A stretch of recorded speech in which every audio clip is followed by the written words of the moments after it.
Fún ìmọ̀ràn tí ó wúlò àti ojú ìwòye ṣàkùn nínú iṣẹ́ ìgbóhùnsáfẹ́fẹ́, àwọn ọmọ ilé ìwé ti ilé ìjọsìn Cathedral of Ofour Saviour Junior School tó wà ní òpópónà Ìjẹ̀bú Òde ni wọ́n ti ṣàwárí ilé-iṣẹ́ amóhùnmáwòrán ìjọba àpapọ̀ Nta Ijebu Ode.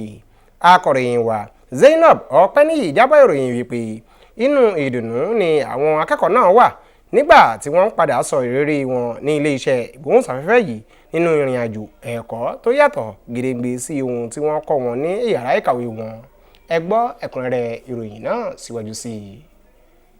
Pẹ̀lú ìdarí olùkọ́ wọn ni àwọn akẹ́kọ̀ọ́ ìjọ Cathedral Church of Ofour Saviour Junior School tó wà ní òpópónà Ìjìrìn lágbègbè Ìjẹ̀bú Òde ni wọ́n ti ṣàwárí ilé-iṣẹ́ amóhùnmáwòrán ìjọba àpapọ̀ Nta Ijebu Ode tí wọ́n ń wá ọ̀nà láti ṣòfintótó bí ìgbóhùnsáfẹ́fẹ́ ṣe ń wáyé.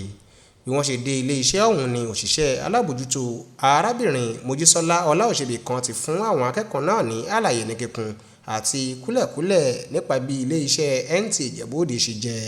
Ó tún mú wọn yíká àwọn ẹ̀ka díẹ̀ ní ibùdó náà lẹ́yìn tó sì ṣàlàyé iṣẹ́ tí àwọn ẹ̀ka náà wà fún wọn.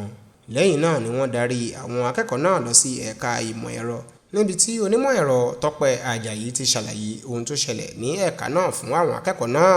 Lẹ́yìn gbogbo àlàyé ní kíkún fún àwọn akẹ́kọ̀ọ́ yìí, lára wọn ò lè fi ìdùnnú wọn pamọ́ tí wọ́n sì ń fi ìwà ń wára sọ ìdùnnú wọn lórí ìrírí tí wọ́n bá pàdé ní ilé-iṣẹ́ náà. Olùkọ́ ilé ẹ̀kọ́ náà tí ṣe arábìnrin Ọláṣojú Shulamite náà sọ pé ìrìnàjò ìkẹ́kọ̀ọ́ náà wá sí ilé-iṣẹ́ Nta náà jẹ́ ìrírí àti ìfihàn tó wúlò kọjá yàrá akẹ́kọ̀ọ́ fún àwọn akẹ́kọ̀ọ́ náà, léyìí tó sì sọ pé ẹ̀kọ́ tí ò níye ni ìrìnàjò àti àbẹ̀wò náà jẹ́ sí ilé-iṣẹ́ Nta fún àwọn akẹ́kọ̀ọ́ náà.